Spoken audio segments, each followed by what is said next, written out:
Es increíble que a pesar de lo que verdaderamente somos en ocasiones, que Dios siga permaneciendo fiel y siga cubriéndonos con su bondad, con su misericordia y con ese gran amor inconfundible que aún ahora no llegamos a comprender o a entender del todo bien. Hoy tenemos con nosotros a Marcos, que es el que nos va a compartir la palabra de Dios. Él es hijo de José Lustres, hermano de Roque Lustres, Fernando Lustres. Él lleva prácticamente toda la vida, él y su familia, prácticamente su familia toda la vida, prácticamente, ¿no? Sus hijos. Y él desde chaval está en la asociación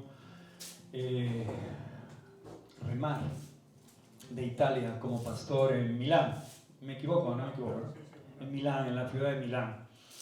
Y él viene de vez en cuando, pues bueno, cuando puede, en verano, obviamente a pasar unos días de vacaciones con su familia, y yo le he pedido que viniera y nos compartiera hoy la palabra. Yo sé que Dios ha estado bendiciéndole, ha estado también poniendo carga en su corazón por escudriñar su palabra, por escudriñar las Escrituras y por indagar mucho más, ¿no?, profundo, para que la palabra de Dios sea limpia, sea clara, no sea manipulada, no sea transgiversada, no sea distorsionada y pueda llegar a nuestros corazones de una forma fiel. El problema de la humanidad a través del tiempo es que el nombre de Dios ha sido usado en ocasiones para fines personales, como motivos de opresión y como muchas cosas más, que no tenían nada que ver con la voz de Dios, con el amor de Dios, con lo que Dios realmente trajo al mundo como mensaje, para que el hombre cambiara y fuera transformado y fuera salvo. Lo que quiero decir es que debemos de escudriñar las Escrituras, debemos de leerlas y debemos de escucharlas con atención, abrir nuestro corazón, porque el Espíritu Santo, la tercera persona de la Trinidad, la que hoy puede trabajar, transformar, cambiar, guiar y dirigir tu vida, revela toda la palabra, todo lo que está escrito en tinta en este maravilloso y esplendoroso libro que es la Biblia. Amén. Por eso yo le he invitado a predicar y me gustaría que sin más preámbulos pasara aquí delante y, bueno, pues si quiere presentar a su esposa, a su familia o con libertad. Vale, Marcos, estás en tu casa. Gracias. Te voy a poner, coge esto también. Sí, ¿puedes qué? Meterlo en el asta mejor. Sí, aquí llevas. Hola.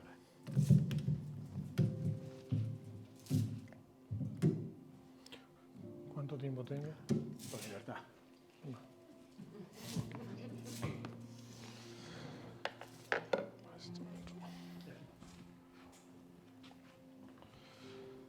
Bueno, buenos días a todos, gracia y paz. Amén. Estoy muy contento de estar aquí entre vosotros y la verdad tengo que reconocer que me encuentro y me siento entre familia, y lo digo no por decir, sino de corazón. Así que gracias, Pastor Javier, por la invitación. Es un momento especial también para mí por muchos motivos, ¿no? Porque está mi familia, mi esposa y mis hijos, lógicamente, pero también mis tíos, mis primas. Faltan unos tíos que tenían que venir, no sé si llegarán o no, pero eso, claro, lo hace especial, ¿no? Y bueno, me gustaría antes que nada orar y luego empezamos ya con la exposición de la palabra. Padre, gracias, Señor, por tu fidelidad. Queremos declarar tu gloria, tu majestad, tu señorío, Señor. Gracias porque podemos estar juntos y compartir nuestra común fe en tu Hijo Jesucristo, nuestro Salvador. Gracias por tu presencia en nuestras vidas. Gracias porque podemos sentirte en esta mañana, Señor. Tú estás aquí en medio nuestro y te pedimos que tu Santo Espíritu, Señor, pueda obrar en esta mañana, Señor, en nuestras vidas, de acuerdo a nuestra necesidad. Te pido por cada persona que tú puedas bendecir a cada uno de ellos, Señor, y obrar con poder, Dios mío, y en libertad, Señor. Gracias por esta iglesia, te pido por el cuerpo pastoral, por cada diácono, cada miembro, cada familia, Señor, por el ministerio tan bonito aquí en Ribeira, que tú los bendigas grandemente, Señor. Y gracias por tu fidelidad y tu gracia y tu misericordia que se renuevan cada mañana. Te lo pedimos en Cristo Jesús, nuestro Salvador. Amén. Amén. Bueno, como decía, es un momento especial por lo que os mencionaba antes y también porque, bueno, al final estoy en mi pueblo, ¿no? Podemos decirlo así muy claramente. Yo soy de Ribeira y, para ser más preciso todavía, soy de aquí, de Bandourrío. O sea, más cerca, imposible casi, ¿no? Así que, bueno, como decía Javier, yo me fui de pequeño, cuando tenía 7 años, con mis padres, así que he estado prácticamente toda la vida fuera, ¿no? Pero siempre agradecido al Señor de que casi cada año nos permite venir aquí, ¿no? Y pasar un tiempo con la familia, disfrutar también de la tierra, y agradezcamos a Dios de esta fantástica y magnífica tierra que tenemos. Y me gustaría deciros que, a ver, cuando uno vive aquí no se da cuenta, es como que todo le es debido, que tenemos las cosas aquí al lado, ¿no? Pero cuando uno se va y luego vuelve, dice, ah, qué maravilla de tierra, ¿no? Y bueno, se lo podéis preguntar a los muchísimos marineros cuando se tienen que ir, ¿no? A veces por mucho tiempo. Así que nada, de nuevo muchas gracias, Javier, por la invitación, es un momento especial. Y nada, yo sirvo al Señor en Milán, hace ya casi 20 años que estoy allí. Mi mujer está aquí con nosotros, se llama Jennifer, tenemos 3 hijos, Keila, que es la mayor, Miriam y luego Mark, que tiene 5 años. Y nada, nos conocimos en Milán. Y bueno, como decía, llevamos prácticamente, bueno, yo desde los 7 años fuera, y nada, al final decidimos quedarnos a servir al Señor en el ministerio en el que nos acogió, ¿no? Y nada, a mí no me gusta hablar mucho de mí, la verdad, prefiero ir a compartir la palabra, pero solo así un poco para... Y nada, como decía Javier, desde hace varios años el Señor puso en mi corazón el anhelo, ¿no? de poder estudiar la palabra desde un punto de vista, ¿no? más detallado, digamos así, y también empecé después de una manera más académica, ¿no? Pero siempre con el propósito de conocer más y más al Señor. Nunca ha habido un propósito de erudición intelectual, ¿no? como fin en sí mismo, sino siempre con el propósito de querer conocer más a nuestro Señor y Salvador Jesucristo. Y eso, bueno, me ha llevado en ese tiempo a dedicarle bastante tiempo al estudio de la palabra y de la teología, aunque el término teología a veces puede ser malentendido, ¿no? Pero en el sentido positivo que tiene el término. Al fin y al cabo, todo cristiano debería ser un teólogo, ¿no? Porque la teología es la palabra de Dios, ¿no? Es el estudio sobre Dios, el conocerle a Él. Y bueno, tengo que decir que a pesar de que en nuestro ministerio no se da muchísima importancia, y Javier lo sabe, a este tema, así que a veces he tenido que ir un poco, y aún hoy, contra marea, digamos así. Pero bueno, yo creo que el Señor ha abierto puertas y me ha demostrado y me está demostrando que es algo importante, ¿no? Y bueno, es la llamada, entre otras cosas, porque bueno, en el ministerio en el que estamos se ocupa principalmente, no solo, pero principalmente, ¿no? de llevar el Evangelio a las zonas más marginadas de la sociedad. Y por lo tanto se ocupa mucho del aspecto social, ¿no? que es importante, pero no es el único aspecto. Y yo tengo que deciros que de verdad os admiro, porque no es fácil en una iglesia, llevar una iglesia aquí en Ribeira y ser constante. Es muy complicado. Así que mi enhorabuena a todos vosotros. Y bueno, estoy contento de ver a personas que me conocen desde que era niño, ¿no? A Javier, a Encarna, a Marisa. Es que, ya te digo, no son cosas que te pasen todos los días, ¿no? Bueno, termino de hablar de mí y me gustaría que fuésemos a la palabra del Señor. Me gustaría que viésemos juntos un pasaje de Colosenses, capítulo 2. Los versículos serán del 6 al 10. Vamos a ver cómo vamos con el tiempo. Yo no me quiero alargar mucho, así que veremos. Y quería decir, me ha gustado mucho que Javier tocara esta canción, creo que era la última, que terminaba con la frase, estamos completos en Él. Oh. Y esta carta, precisamente, uno de los motivos principales, de los temas principales, es este. Así que un poco como que el Señor me confirma, ¿no?, lo que quería compartir con vosotros esta mañana. Me gustaría decir también que, llevo tanto tiempo fuera de España que, a pesar de que el español o el castellano es mi lengua madre, obviamente, y también el gallego, aunque yo hablo el gallego aquí barbanzano, un poco chapurreado, así que no pude estudiar galego na escuela prácticamente, pero bueno, un poquinho záfame, digamos. Pero decía, a pesar de que pudiese considerar esas dos lenguas como mis lenguas maternas, pero para lo que es predicar, enseñar, etcétera, como llevo tanto tiempo en Italia, y lo he hecho siempre en italiano, digamos que a veces un poco como que me cuesta ahí seguir el hilo en español, ¿no? Aunque en este último año he estado haciendo también estudios con el Ministerio de Manolo Sierra, que me invitó a hacer un curso de Cristología, en el que, por cierto, se conectaban cada lunes más de 150 personas, y yo estaba alucinando. Digo, esto es un milagro, porque la gente te puede venir al culto, pero lo que son las reuniones de oración y los estudios bíblicos, quizá no sea aquí el caso, es igual. En Italia hay un dicho que dice, tutto il mondo è paese, es decir, que lo que pasa en un sitio pasan todos, ¿no?, en pocas palabras. Así que me sorprendió gratamente eso, y claro, en la primera sesión se conectaron más de 200 personas. Digo, ¿esto qué es? Luego se mantuvieron fijas unas 150, así que he podido un poco practicar el estudio en español, ¿no? Así que creo que esto me ayudará un poco hoy.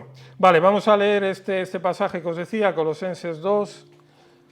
Me gustaría leer desde el 4, aunque los versículos que estaremos examinando son los versículos 6, 7 y veremos quizá también del 8 al 10.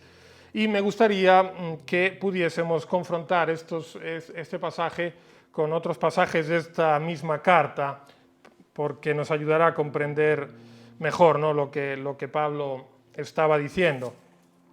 Bueno, dice versículo 4 del capítulo 2, y esto lo digo para que nadie os engañe con palabras persuasivas, porque aunque estoy ausente en cuerpo, no obstante en espíritu estoy con vosotros, gozándome y mirando vuestro buen orden y la firmeza de vuestra fe en Cristo. Por tanto, de la manera que habéis recibido al Señor Jesucristo, andad en Él, arraigados y sobreedificados en Él y confirmados en la fe, así como habéis sido enseñados, abundando en acciones de gracias. Mirad que nadie os engañe por medio de filosofías y huecas sutilezas, según las tradiciones de los hombres, conforme a los rudimentos del mundo y no según Cristo. Porque en Él habita corporalmente toda la plenitud de la deidad, y vosotros estáis completos en Él, que es la cabeza de todo principado y potestad. Amén, así dice la palabra del Señor. Hoy notado aquí al final, y vosotros estáis completos en Él, no es una casualidad, creo yo, ¿no?, que se haya cantado esta canción justo antes de la predicación. Y me gusta siempre, antes de empezar a exponer, hacer un pequeño contexto del texto, ¿no? Esto es fundamental y cada predicador debería siempre tenerlo bien en cuenta, porque es muy importante para entender el contenido del escrito, saber, ¿no?, cuáles eran los problemas que se daban, por qué Pablo usa ciertas palabras, ¿no?, o ciertas expresiones, y el contexto nos ayuda a saber y a conocer mucho mejor digamos, cuál era la situación histórica, ¿no?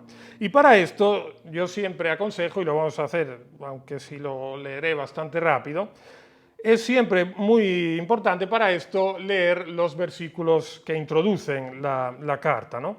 Así que me gustaría leerlos muy rápidamente. Dice, Pablo, apóstol de Jesucristo, por la voluntad de Dios, y el hermano Timoteo, a los santos y fieles hermanos en Cristo que están en Colosas, gracia y paz sean a vosotros de Dios nuestro Padre y del Señor Jesucristo. Siempre orando por vosotros, damos gracias a Dios, Padre nuestro Señor Jesucristo, habiendo oído de vuestra fe en Cristo Jesús y del amor que tenéis a todos los santos, a causa de la esperanza que os está guardada en los cielos, de la cual ya habéis oído por la palabra verdadera del Evangelio, que ha llegado hasta vosotros, así como a todo el mundo, y lleva fruto y crece también en vosotros, desde el día que oísteis y conocisteis la gracia de Dios en verdad. Como lo habéis aprendido de Epafras, nuestro consiervo amado, que es un fiel ministro de Cristo para vosotros, quien también nos ha declarado vuestro amor en el Espíritu. Bueno, paramos aquí. Esta es una de las cartas que hacen parte, ¿no?, de las epístolas que se llaman de la cautividad, y por lo tanto que Pablo escribió cuando se encontraba en prisión, ¿no?, junto con la de Filipenses, Efesios y Filemón. Y a mí lo que me sorprende siempre que voy a leer, ¿no?, estos tratados, estas cartas, es cómo Pablo podía tener ese vigor, esa vitalidad, esa fuerza, ¿no?, ese, digamos, ser positivo, ¿no?, estando en una situación terrible, ¿no?, y que pueda escribir estas perlas, ¿no?, digamos así, de sabiduría, con el propósito, lógicamente, de edificar a las iglesias.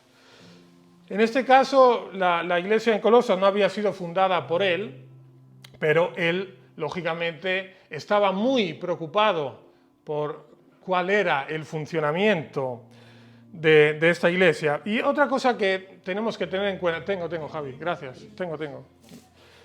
Otra cosa que tenemos que tener en cuenta es la siguiente. Claro, nosotros tenemos el canon terminado y gracias a Dios por ello podemos estudiar la palabra, las escrituras, pero en ese tiempo no había un canon terminado. Se escribían las cartas, que en el caso de Pablo eran cartas que eran para las distintas iglesias, ¿no? Pablo ni siquiera se hubiese imaginado que esas cartas que él mandaba personalmente a estas iglesias hubiesen hecho parte después del canon, porque él esperaba que el Señor Jesucristo volviese en su tiempo, y hay evidencias, ¿no?, para pensar eso, aunque luego han pasado 2000 años, como sabéis, pero es importante que nos demos cuenta cuando estudiamos especialmente las cartas paulinas, ¿no?, este aspecto, digamos, del momento, ¿no?, de afrontar problemas que se daban en ese momento particular de la historia, y que son los mismos problemas que tenemos hoy en día, al fin y al cabo, como iremos a ver en un momento, ¿no? Así que esto es importante. Otro aspecto fundamental también es que estas cartas, cuando eran enviadas a las iglesias, hay un ejemplo aquí al final de la carta, ¿no?, cuando dice que sean leídas, no en Colosas, y también en la Odisea. Así que estas cartas les llegaban a las iglesias y eran leídas y comentadas. O sea, imaginaos que vengo yo hoy aquí y me pongo a leeros y a comentaros toda la carta. Seguramente me echáis fuera, ¿no? Oye, no vas a estar aquí leyendo y comentando toda la carta. Pero se hacía, ¿no?, y era de edificación para las iglesias. Una cosa muy importante que tenemos que tener en cuenta aquí, y solo voy a hacer esta introducción, un poco de contexto, y luego pasamos a examinar los versículos, es que había una herejía que estaba surgiendo fuertemente y se corría el riesgo de que la iglesia fuese fuertemente contaminada, ¿no? Pero me gustaría haceros notar cómo Pablo, en esta introducción a la epístola, habla muy positivamente de esta iglesia en Colosas, ¿no? Y me viene también a la mente, el otro día lo hablaba con mi tío Roque, ¿no?, el hecho de que, y él me lo comentaba, y decía, mira, yo esto siempre me gusta evidenciarlo, subrayarlo, sobremanera, porque, por ejemplo, en la carta a los Corintios, que era una iglesia desastrosa, ahí si vamos a leer, en la primera carta, bueno, es que hay ejemplos, ¿no?, de cosas que no debería hacer una iglesia, pero tremendo, ¿no? Había desunión, había fornicación, había problemas con la cena del Señor. A propósito, si no hubiese sido porque había esos problemas con la cena del Señor en esa iglesia, a nosotros nunca nos hubiera llegado lo que Pablo les dice, o sea, cómo hay que hacer la cena del Señor, porque era algo que ya las iglesias lo sabían, era algo completamente aceptado, cada uno a su manera, y es algo que sigue pasando hoy en día, ¿no? Iglesia que vas, iglesia que celebra la cena del Señor de una manera diferente, y está genial, ¿no? Hay libertad en eso. Así que, volviendo al ejemplo de Corinto, no me quiero un poco ir del tema, pero no, por una parte vemos que Pablo denuncia cosas que no estaban funcionando correctamente, pero empieza la carta diciendo, santos, santificados en Cristo. ¿Por qué? Porque en Cristo, Dios el Padre nos ve santos y santificados. Y en el primer capítulo dice, porque Cristo Jesús os ha sido hecho sabiduría, justificación, redención, ¿os acordáis? Así que por una parte la iglesia cometía un montón de errores, como cualquier iglesia de hoy en día, ¿no? Pero por otra, Pablo podía llamarlos santos hermanos en Cristo y santificados en Cristo, precisamente por lo que el Señor Jesucristo había hecho y sigue haciendo, ¿no? Así que aquí también dice, habiendo oído de vuestra fe en Cristo Jesús y del amor que tenéis a todos los santos, ¿veis? Aquí también cómo introduce, ¿no? De manera positiva, estoy contento y oro por vosotros, y sois un ejemplo a todo el mundo, les dice, de vuestra fe en el Señor Jesucristo. Y como dije hace un momento, os digo también, y uso estas palabras de Pablo para deciros hoy en esta mañana a vosotros, a esta iglesia, sois un ejemplo del amor por los hermanos, de la fidelidad, de la constancia, porque como decía, no es fácil llevar adelante aquí en Ribeira una iglesia, y sois un ejemplo para mí, os lo digo de corazón. Así que vemos ¿no? Como Pablo por una parte dice, se complementa, ¿no? Felicita, le dice, hemos visto, conocemos cuál es vuestro caminar en el Señor. Pero luego, si vamos un poco a los versículos que vamos a ver hoy, ¿no? Vemos que había peligro de caer en unos errores muy graves, y ahora de una manera muy rápida, porque ya aquí me han pasado 20 minutos y todavía no he empezado con esto. A veces yo intento no pasar de los 40 minutos los domingos, espero mantenerme también en este, pero bueno, a ver, había un grave problema aquí, y es el siguiente, y este tema es un poco complicado, yo no voy a dar una clase, ni quiero, es un tema que habría que estudiar con más detenimiento y con más tiempo, pero solo para entender un poco por qué Pablo dice de estáis completos en Cristo, por qué usa una cierta terminología, que la usa aquí muy enfáticamente. Bueno, había una herejía que podríamos definir como gnosticismo, o aquí sería mejor llamarlo proto-gnosticismo, porque entre los estudiosos no se está de acuerdo en decir en qué momento empieza este gnosticismo y cómo se desarrolla, porque era un movimiento muy amplio, ¿no? Así que aquí podríamos llamarlo proto-gnosticismo. Y este proto-gnosticismo, el gnosticismo en general, era una especie de mezcla entre cultos mistéricos orientales y la filosofía medio platónica. Entonces, ¿qué pasaba? Ellos ponían un principio bueno, principio del bien, y por lo tanto Dios, y otro principio que era el principio material. Ese principio material, o sea, la materia la veían como algo malo, como algo pecaminoso, así que claro, Dios no podía tener contacto con la materia. O sea, imaginaros cuán fuerte es la doctrina de la encarnación, de que el Verbo se hizo carne. Eso a la filosofía y al pensamiento de aquella época era una locura terrible. Que el Creador se hubiese hecho criatura, que hubiese asumido nuestra carne, es que era algo inconcebible para los griegos y para la mentalidad de entonces, ¿no? Así que estos gnósticos que usaban, ¿no? un pensamiento y una filosofía fuertemente dualista, ¿no? Contraponían estos dos principios, y entonces ¿cómo se podía colmar ese gap, digamos así, ¿no? El puente, o sea, ¿cómo se podría llegar de una parte a la otra? Y habían puesto un montón de eones, emanaciones del divino, podríamos llamarlos demiurgos, o, para usar una terminología más aceptada y más conocida por todos, ángeles, digamos, ¿no? De hecho, me gustaría leer con vosotros en el versículo 18 y 19 del mismo capítulo. Dice: nadie os prive de vuestro premio, afectando humildad y culto a los ángeles. ¿Veis aquí esta expresión, culto a los ángeles? Entremetiéndose en lo que no ha visto, vanamente hinchado por su propia mente carnal, y no asiéndose de la cabeza, en virtud de quien todo el cuerpo, nutriéndose y uniéndose por las coyunturas y ligamentos, crece con el crecimiento que da Dios. Entonces, ¿qué es lo que decían estos gnósticos? Decían que la plenitud de Dios estaba repartida entre todos estos seres intermedios.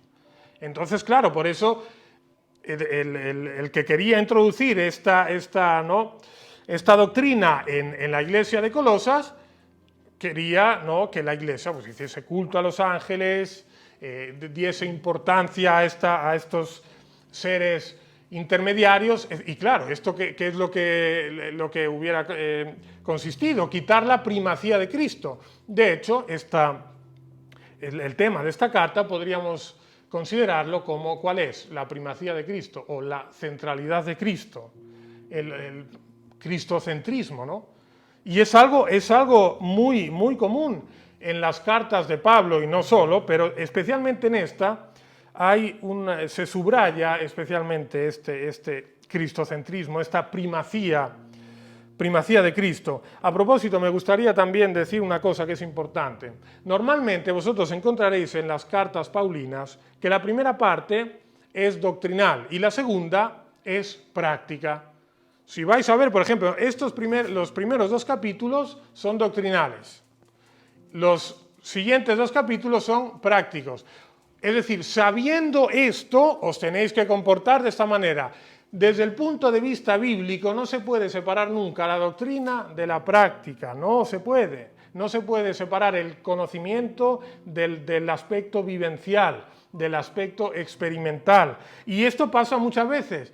Y por eso, si tú te interesas en el conocimiento, en la teología, vas a dejar el aspecto práctico. Y si tú te das a la práctica, entonces no puedes hacerlas. No, hay que hacer las dos cosas. Y una cosa te va a llevar a la otra. Porque si tú quieres hacer cosas prácticas, pero no sabes lo que el Señor ha dicho, dime qué es lo que vas a poner en práctica.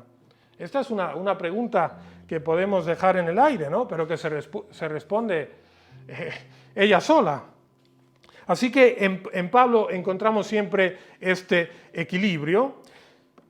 Y bueno, yo creo que podemos pasar ya a examinar los versículos muy rápidamente, pero tengamos en nuestra cabeza lo que acabo de decir, ¿no? Todo este contexto de la herejía gnóstica y cuál era el peligro.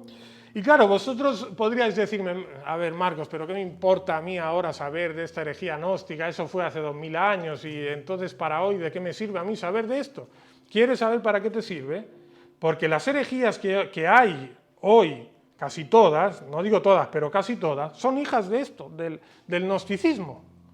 O sea, y yo ahora no tengo tiempo para haceros ejemplos, pero el conocer estas cosas nos ayuda a protegernos contra cierto tipo de doctrinas que a veces son incluso muy comunes, ¿no? Y lo hablaba también el otro día con mi tía, y con mi tía también dice, pero la gente ¿cómo le va detrás a estas personas que dicen barbaridades?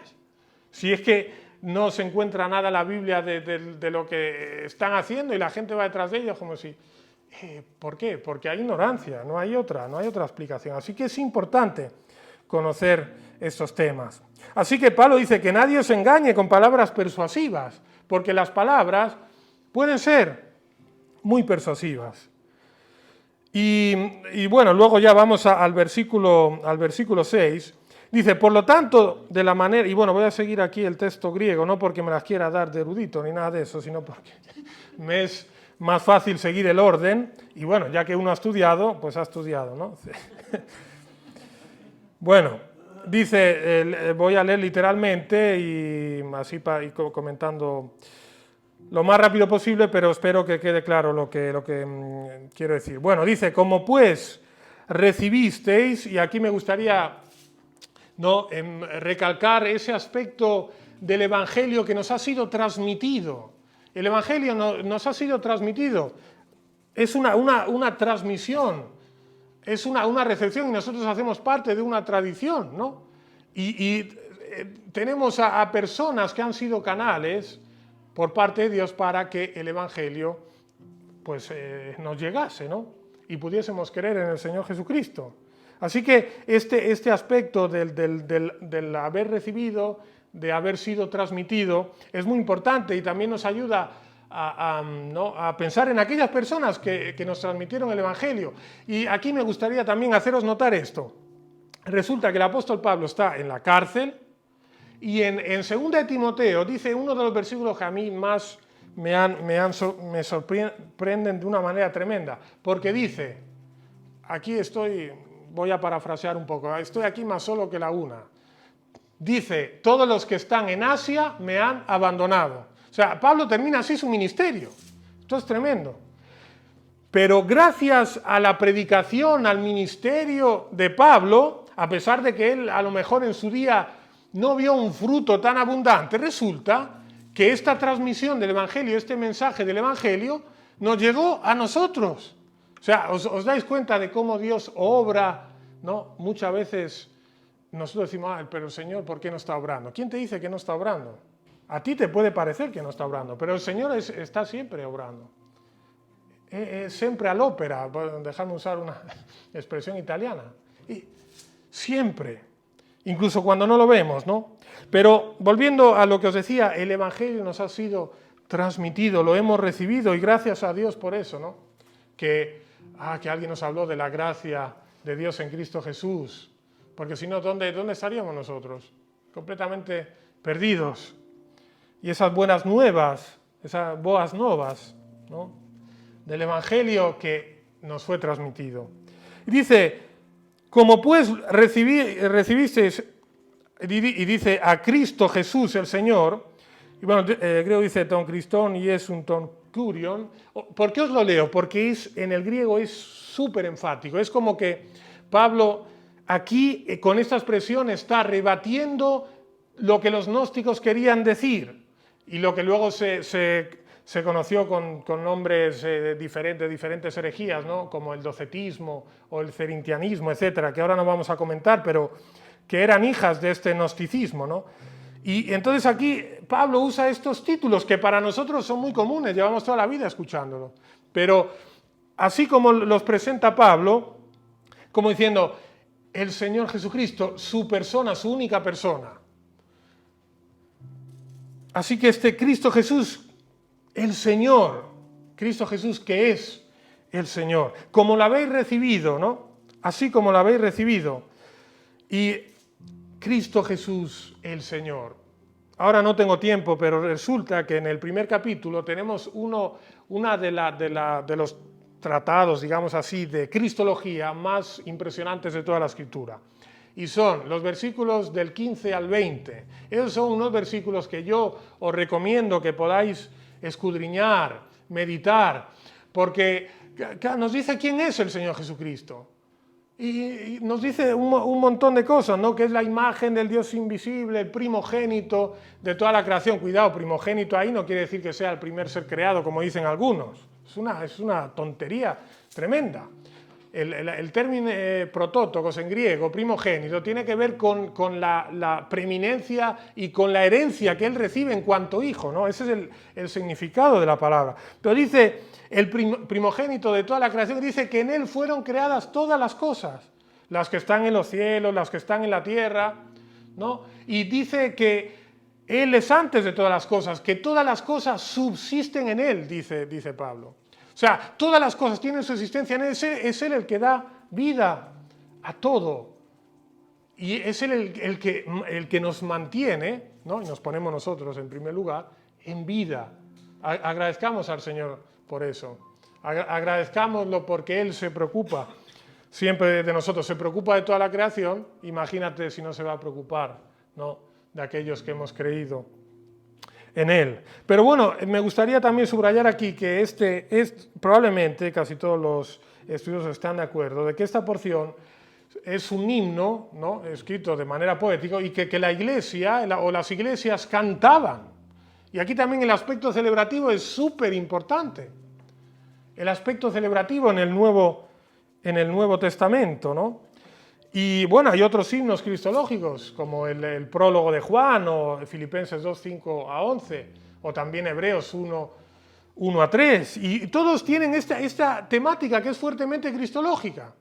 Y claro, cuidado, aquí los escritores del Nuevo Testamento no lo usan para demostrar cuánto saben o cuán grande es su erudición, no, sino para fines prácticos. Por ejemplo, en Filipenses le dice, tened de vosotros el mismo sentimiento que hubo en Cristo Jesús. Y luego, ¿no?, el cual siendo forma de Dios, etcétera, etcétera.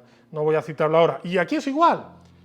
Habla de la preeminencia de Cristo. Él es el creador, Él es el redentor, el reconciliador. Y también esa unidad de su persona y su obra. Esa unidad de la creación y la redención no se puede separar de la persona de Cristo. Todo depende de Él. Así que también el que efectúa la reconciliación es aquel que es el creador de todas las cosas, ¿no? Pero claro, el propósito de Pablo es a fines prácticos. Y en este caso, ¿cuál es? Aquí no hay seres intermedios que se repartan la plenitud de Dios, no. En Cristo está toda la plenitud y en ningún otro. Así que este Cristo que habéis recibido, ¿no?, y así como lo habéis recibido en toda la simplicidad, ¿no?, el Evangelio no es complicado, hermanos. Hay cosas complicadas, pero el Evangelio no es complicado. En esa simplicidad mantengámonos. Pablo dice, así como habéis recibido, ¿qué dice? Dice, andad. Y el griego dice, enautó, en Él. Fijaos cuántas veces en esta carta y en todas las cartas de Pablo se repite siempre en Él, o en Cristo, en Cristo, o en Kyrio, en el Señor. Pero en Él, en auto, es lo que identifica verdaderamente a los cristianos. El estar en Cristo, el ser en Cristo.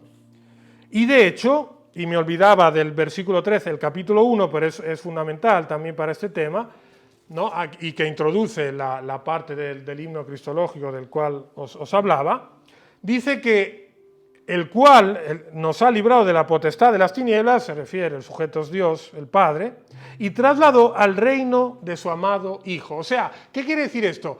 Que el cristiano ahora está en una posición diferente de la que estaba antes. Antes pertenecía, claro, son expresiones fuertes, dice que pertenecía al reino de las tinieblas. Y ahora uno me puede decir, pero ¿cómo voy a pertenecer yo al reino de las tinieblas si yo soy bueno, si esto, si tal? Si no estás en Cristo, entonces, ¿qué manifestación de esa gracia, ¿no? Que cuando creímos en Él, cuando experimentamos la regeneración, ¿no?, el nuevo nacimiento, Dios nos cogió de donde estábamos, en el reino de las tinieblas, y nos posicionó en el reino de su amado Hijo. El griego dice literalmente del Hijo de su amor, un poco para resaltar, ¿no?, esta condición de amor entre el Padre y el Hijo y el Padre, que es, lo vemos, ¿no?, especialmente en el Evangelio de Juan, esta temática del amor entre el Padre y el Hijo, y claro, se sobreentiende siempre el Espíritu Santo. No, pero el creyente está en una posición diferente a la que estaba antes. Pero claro, ese estar en auto, en Él, estar en Cristo, nos pone a los creyentes en la mayor posición que hay. El otro día también hablaba, ¿no?, la titulitis, que si apóstol, que si profeta, que si esto, que lo, todo el mundo quiere títulos. Yo sé, los títulos sí son muy bonitos, pero lo que implican los títulos, ¿qué es? Javier, ¿qué es? La responsabilidad. Responsabilidad de servicio. Entonces, claro, si tú tienes un título, te tienes que comportar de acuerdo a tu llamado, ¿no? A tu responsabilidad y posición que tienes en Cristo. Así que, por una parte, el cristiano tiene la mayor posición que alguien puede tener, que es estar en Cristo. Y en el capítulo 3 dice, vosotros estáis escondidos con Dios en Cristo, dice, esa es vuestra posición. Y os habéis identificado completamente en Él, en su muerte, en su sepultura, en su resurrección, en su ascensión. Es una identificación total con Él. Madre mía, 36 minutos ya, voy aquí controlando el tiempo. No, lo sé, si es porque la gente para que no se canse. Termina. Sí, no, lo sé. Espero que no os estéis cansando, ¿eh? Bueno, seguimos. No, es que luego mi familia me critica. Dijo que iba a estar 40 minutos, luego se pasó. Bueno, dice así, por lo tanto, así como habéis recibido a Cristo, ¿qué dice? Peripateite, caminad o andad en Él. Y aquí está todo el aspecto también, ¿no? Pablo como judío, y a ver, aquí es que habría tanto que decir. Hay todo el aspecto judío de lo que se llama la halaká, ¿no? Digamos que los judíos dividen entre la halaká y la hagadá. La halaká es un poco todo el sistema normativo, ¿no? Cómo tiene que vivir el hombre. Pero claro, halaká significa el caminar. O sea, el vivir y el caminar y el comportarse van unidos, de acuerdo al pensamiento semita, ¿no? La Hagadá, en cambio, es toda la parte narrativa que encontramos en el Antiguo Testamento y se pueden diferenciar las dos. Así que cuando dice andad en Cristo, seguramente Pablo tiene en mente toda esta tradición de la halaká, de la ley, ¿no? Porque uno puede decir, entonces si uno está en Cristo, estamos en la gracia, entonces puede hacer lo que le da la gana. Y si tú predicas la gracia, a Pablo lo acusaban. Es decir, si tú predicas la gracia, la gente luego va a hacer lo que le dé la gana. Y no es lo que pasa hoy también. Si tú predicas la gracia, la gente va a hacer lo que le da la gana. Pero ¿qué es lo que dice el apóstol Pablo? Vosotros que habéis muerto al pecado y que estáis en Cristo, ¿cómo vais a vivir como vivíais antes? No puede ser. Porque la gracia implica un cambio total. Implica también una responsabilidad. Así que todo ese aspecto haláquico, ¿no?, de la normativa es importante para el cristiano, en el sentido de que, ¿qué dice Pablo? Vosotros tenéis la ley de Cristo. ¿Y cuál es la ley de Cristo? La ley del amor. Pero la ley de Cristo es superior, porque la ley de Moisés dice, ama a tu prójimo como a ti mismo. Tremendo, ya eso, a ver quién llega a ese estándar. Pero resulta que la ley de Cristo, ¿qué dice? Amaros los unos a los otros como yo os he amado. Eso. ¿Y cómo uno puede lograr eso? Por nuestra propia fuerza no hay manera, imposible. Así que caminad en Él.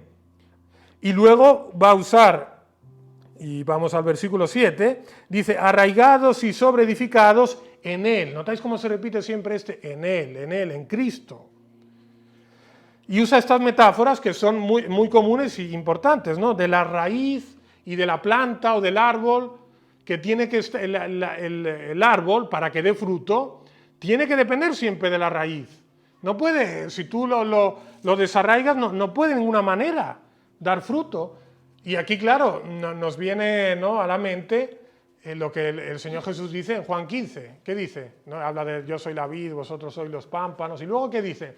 Separados de mí, no podéis hacer nada. Pero es que nosotros a veces los cristianos pensamos y vivimos como si pudiésemos hacer todo. Es que tenemos que darnos cuenta de que separados de Él no podemos hacer nada. Es que toda nuestra vida espiritual depende de Cristo. Y aquí, y yo no quiero con el tema de la gramática y tal, pero la gramática es importante, hermanos. Yo no digo que uno tenga que saber griego y hebreo, para eso hace falta mucha dedicación y mucho tiempo. Pero hay buenas herramientas en español de comentarios, ¿no? Hay muchos, no quiero ahora, si alguien está interesado luego me lo pregunta. Pero aquí estas palabras están en participio de presente, medio pasivo, y vosotros me diréis, ¿y qué? Bueno, ¿y qué? ¿Qué significa esto? Que estar enraizados, aparte de que es algo, el participio significa una acción que se mantiene en el tiempo. ¿vale? Así que este estar enraizados, ¿no?, es algo que tiene que ser constante y continuo. Pero luego la voz medio pasiva en griego, y en este contexto, ¿no?, significa que dependemos, ¿no?, completamente. Tiene este subrayado de depender de quién estamos o de dónde estamos enraizados. Así que veis, estar enraizados en Él significa que dependemos constantemente de Él. O sea, enraizados en Él. Y claro, el mundo natural y biológico es tremendo, ¿no? Y yo, que soy también un poco estudiante de filosofía, todo este aspecto de la naturaleza es muy importante, ¿no? Sobre todo en la filosofía griega, y cómo surge la vida y se desarrolla, y no lo vemos. Vemos luego el fruto, pero cómo se produce eso está fuera de nuestro alcance, y es increíble, ¿no?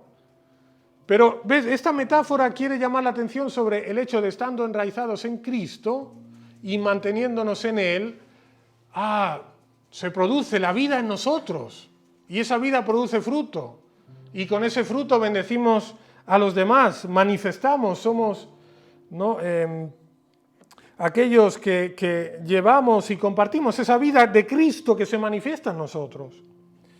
Así que arraigados, enraizados literalmente en Él. Y luego dice, y sobreedificados. Aquí también la figura, ¿no?, de la edificación, de la estructura, ¿no?, el hecho del fundamento. Cristo es el fundamento y hay que construir por encima.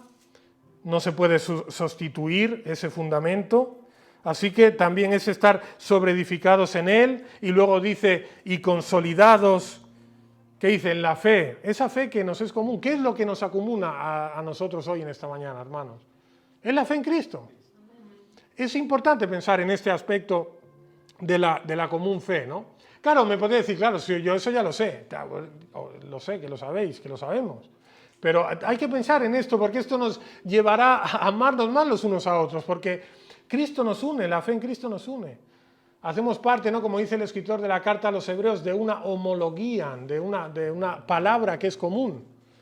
Ese logos, ¿no?, en el principio era el logos, el verbo. Ese logos, que es Cristo, es el que nos acomuna. Y participamos de Él. Así que tenemos, dice Pablo, que consolidarnos en esta fe.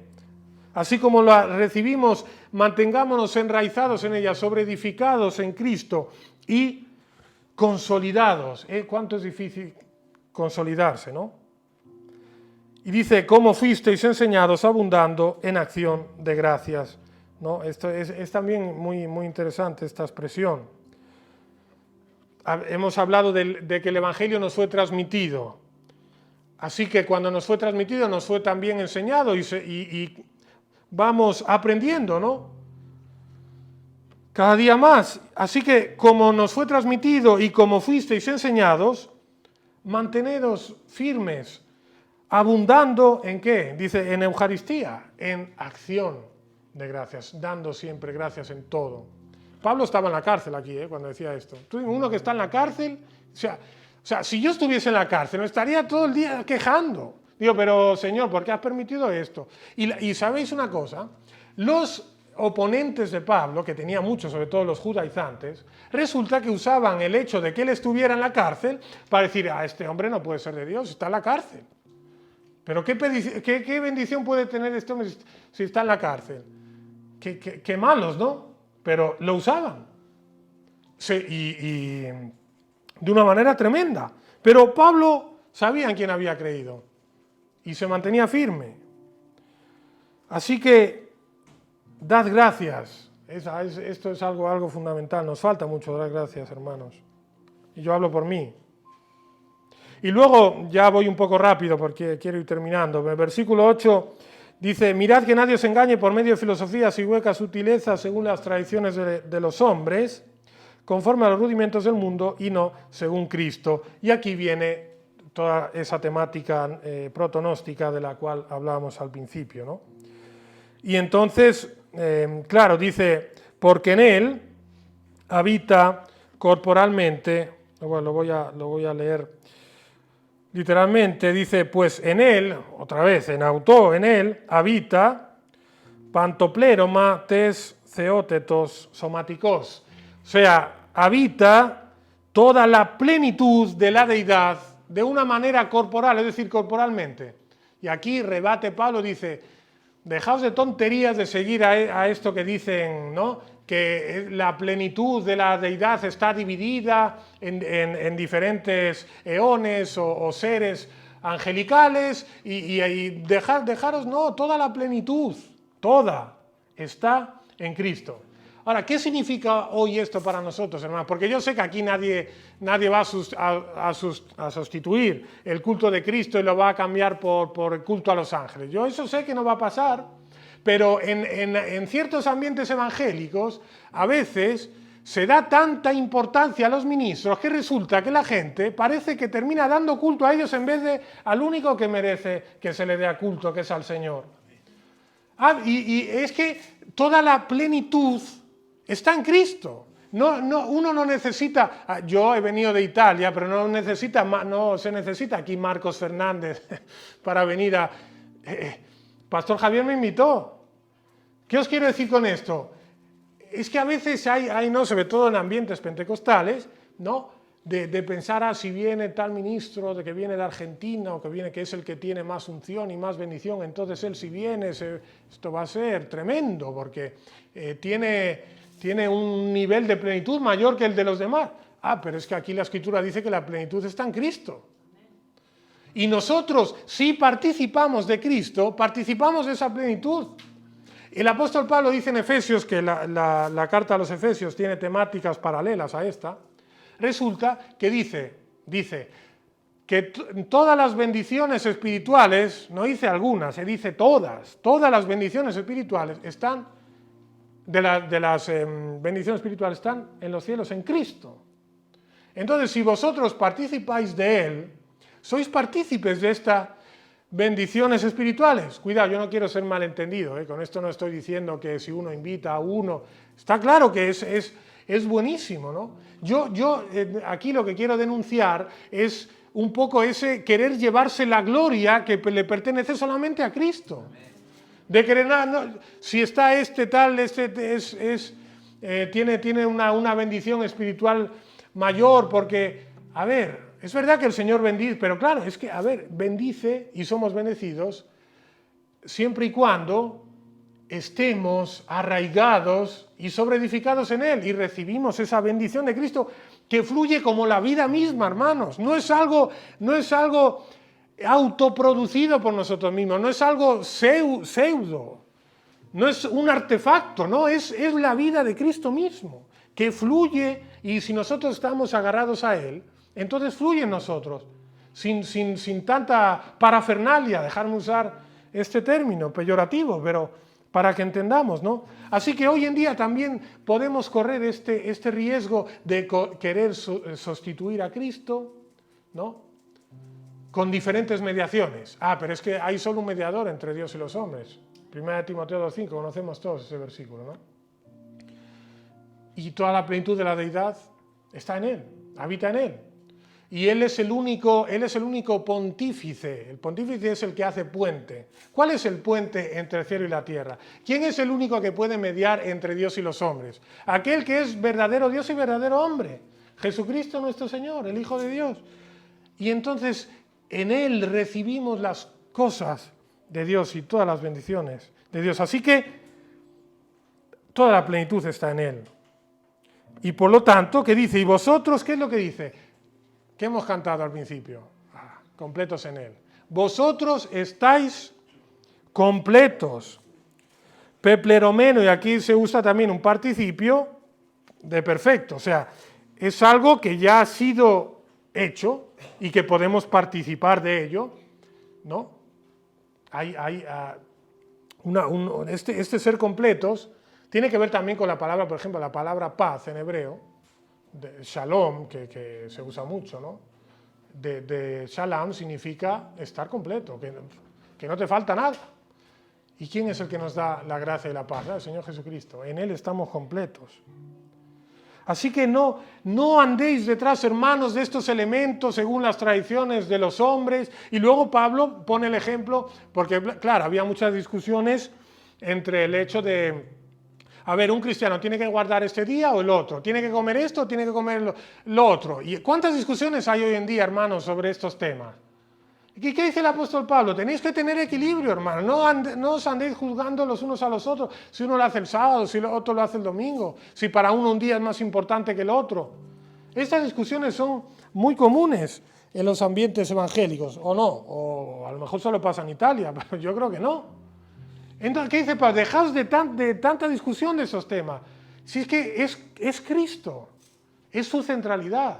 Estamos completos en Él, no necesitamos de estar detrás de estos elementos que eran sombras y que ya no tienen razón de ser. Y de hecho en el capítulo 1, para conectar un poco estos versículos que hemos leído ahora, ya voy a terminar, versículos 28 y 29, dice: a quien anunciamos, amonestando a todo hombre y enseñando a todo hombre en toda sabiduría, a fin de presentar perfecto en Cristo Jesús a todo hombre. ¿Veis aquí también el ser perfecto, el estar completo? Todo depende de Cristo, de lo que Él ha hecho.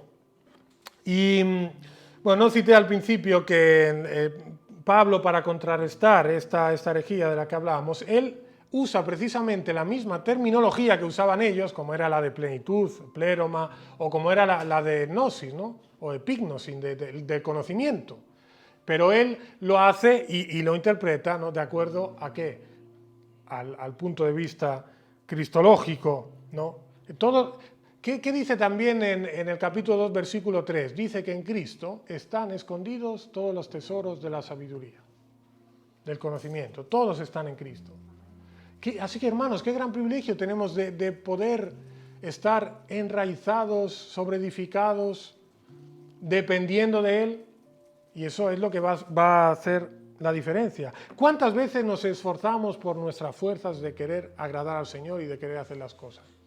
Muchísimas veces, pero luego nos damos cuenta que no podemos.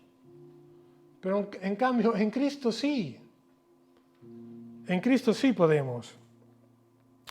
Así que quiero de verdad ya terminar, pero me gustaría también no terminar sin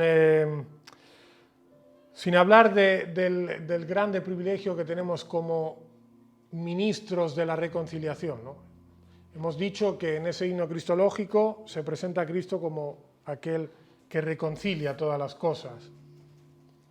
Y Pablo en 2 Corintios 5 nos llama a nosotros ministros de la reconciliación. Tenemos esa grande responsabilidad de predicar el Evangelio y de decirle a los hombres que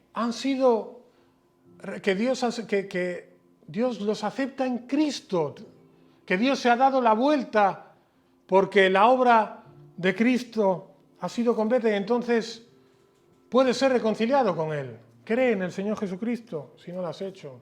No se trata de seguir una religión, ¿no? Se dice mucho esa expresión, que había también que precisarla, porque religión se puede usar en el buen sentido o en el sentido peyorativo, pero normalmente se usa en un sentido peyorativo, ¿no? En nuestros tiempos. Pero el hecho, ¿no? En Cristo tenemos justificación, redención, vida eterna, pero vida también aquí, en esta tierra, porque el plan de Dios, y el otro día lo hablaba, que es un tema que a mí me interesa mucho, ¿no? Todo el tema de la creación, ¿no? O sea, que nosotros estamos llamados a preocuparnos de toda la creación. Y, lógicamente, estamos llamados a ser ministros de la reconciliación. Reconcíliate con el Señor. Él en Cristo ha perdonado todos tus pecados, no importa lo que hayas hecho.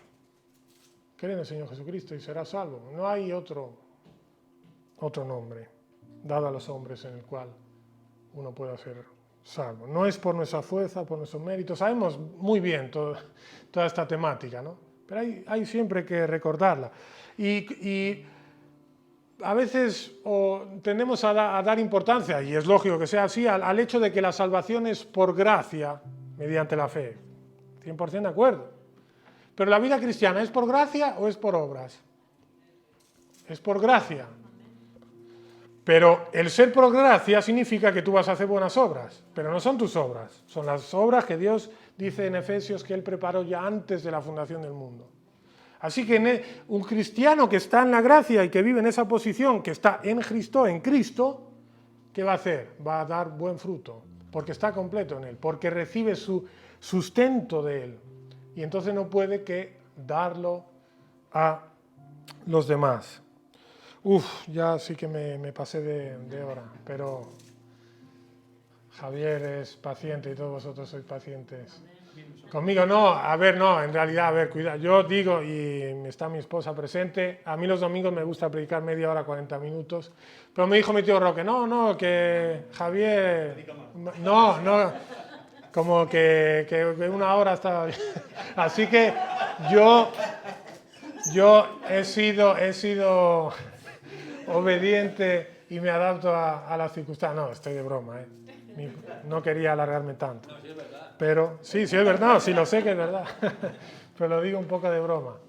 Bueno, hermanos, yo os agradezco por vuestra atención y bueno, lo que le pido al Señor es que esta palabra pueda ser de edificación, ¿no? Que la primacía de Cristo pueda ser siempre el fundamento de nuestra vida cristiana y de todo lo que hacemos, ¿no? También dice aquí, en esta carta, todo lo que hagáis, hacedlo como para el Señor, todo. Esto, vivir, claro, es difícil, yo lo sé, es que hablar es fácil, pero vivir sabiendo eso, es que hace toda la diferencia del mundo. Todo lo que hagáis, hacedlo como para el Señor. Qué bendición es esa. Amén, gracias hermanos por vuestra atención.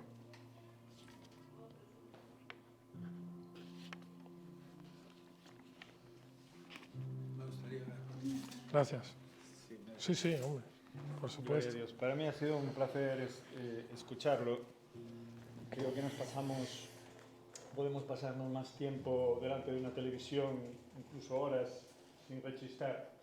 Pero cuando la palabra de Dios está fluyendo, debemos de ser conscientes de que esa palabra puede cambiar nuestra realidad y puede cambiar nuestra vida. O sea, deberíamos de ser más apasionados del Señor que de la televisión, ¿no? Y que cuando digo televisión, internet. Lo que está claro es que yo le dije, me dijo, ¿cuánto tiempo tengo? Yo le dije, con libertad. En esta congregación, ahora con libertad. Los que tengan prisa, pues, así como entraron, pues que salgan. Pero gracias, porque además nos reconoce, a mí por lo menos, me hace pensar en lo que hemos estado compartiendo durante todo este año y el Ministerio de la Reconciliación, lo tengo dicho aquí por alto, por bajo, es el más importante que tenemos como hijos de Dios, ¿no? Y me gustaría orar por ti. Gracias, Javier. Marcos, sí. No solo para que vengas a predicar otra vez cuando vuelvas, sino para que el Señor te dé una doble porción de su Espíritu Santo, para que todo ese conocimiento se transforme en vida. Gracias. Pienso que es para lo que has por supuesto. estudiado y para lo que te sumerges en las Escrituras, ¿no? Así es. Pienso que ese debería ser un anhelo de todos nosotros. Amén. Sí, de acuerdo. Vamos Amén, aleluya. Todos los que queráis. Aleluya. Padre, te doy gracias por Marcos, Señor Dios, por habernos compartido, Señor Dios, esta palabra, Señor. No me cansaría de oírte. Gracias. Oh Dios, hablar a nuestro corazón a través de él, Señor Dios.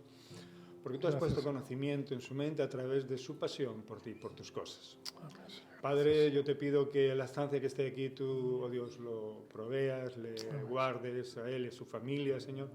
Pero que también lo uses allí donde esté, Señor. Nosotros nunca estamos simplemente de vacaciones, Señor. Estamos, oh Dios, siempre a disposición de lo que tú quieras, Señor. Y cuando llega allá a Italia, a su lugar donde trabaja, donde ministra, donde está con la familia de la fe, Señor, él siga siendo un aporte valioso, Señor, y que tú le des una doble porción de ese Santo Espíritu, Señor Dios, en su vida, para que él siga con denuedo compartiendo tu palabra, Señor Dios. Amén, úngelo, Señor Dios, que tu gracia y tu favor estén con él, Señor, y esa palabra, Señor, se haga viva, Señor. Amén, porque tu palabra dice que la letra mata en sí mismo, Señor, pero tu espíritu la vivifica, Señor. Amén, Padre, que estas dos cosas, Señor Dios, vayan acompañadas siempre, Amén, Señor. amén. En la boca de Marcos, Señor, Gracias, y que Señor. allá donde vaya, Señor, impacte las vidas y los corazones. Amén, Señor. Sembrando vida eterna. En el nombre de Cristo Jesús. Amén. Amén. Aleluya, Gracias. aleluya. Gracias, Javi. Muchas gracias. Voy a coger esto.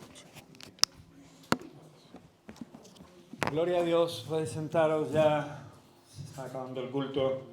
Y darle, obviamente, las gracias a Marcos y a su familia nuevamente. Y bueno, mientras estaba predicando rápidamente venían cosas a mi mente y a mi corazón, ¿no?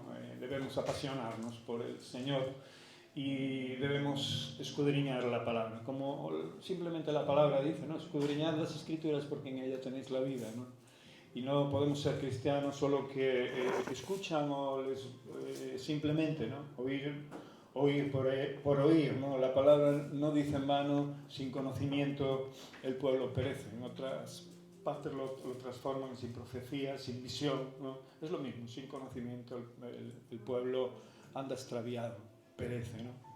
Por eso, puesto los ojos en Jesús, el autor y consumador de la fe que tenemos nosotros, que aunque nuestros ojos no lo puedan ver en nuestras manos, ¿verdad? Lo puedan tocar como lo podemos sentir. Somos parte de una inmensa obra maestra de Dios. Somos parte de ese cuadro, que aunque no lo podamos ver en su totalidad, sabemos que formamos parte de él. Es Dios quien lo ve. Y lo que decía Marcos, que realmente es algo que me ilustra y que me ha ilustrado siempre, ¿no? Aunque yo crea que está ocurriendo algo a mi alrededor, que no puedo ver, yo sé que Dios sí puede estar obrando y lo puede estar viendo y puede estar haciendo algo que después sea todo lo contrario a lo que yo esté viendo, observando. Por eso quiero que os acordéis de estas dos cosas, que Él nos sacó de las tinieblas a su luz admirable, como bien decía Marcos, y donde abundó el pecado, sobreabundó la gracia. Pero, como bien decía Pablo también, no para que pequemos mucho para que haya más gracia en nosotros, no para que esa libertad que Dios nos ha dado en su gracia no sea ocasión de tropiezo o caer. Acabamos aquí el culto. Espero que la palabra de Dios haya tocado tu corazón. Sé que la palabra de Dios no vuelve vacía, y eso es lo que ha cambiado la vida de muchos de nosotros cuando estábamos perdidos en nuestros delitos y en nuestros pecados.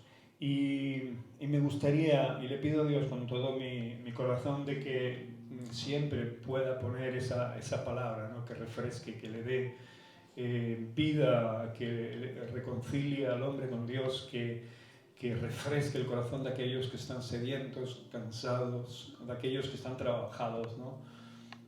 Llevad mi yugo porque mi yugo es fácil y ligera mi carga, decía el Señor. Si viéramos a Cristo como Él se muestra, si supiéramos cada día más de Él, veríamos como realmente andar en sus fuerzas es mejor que andar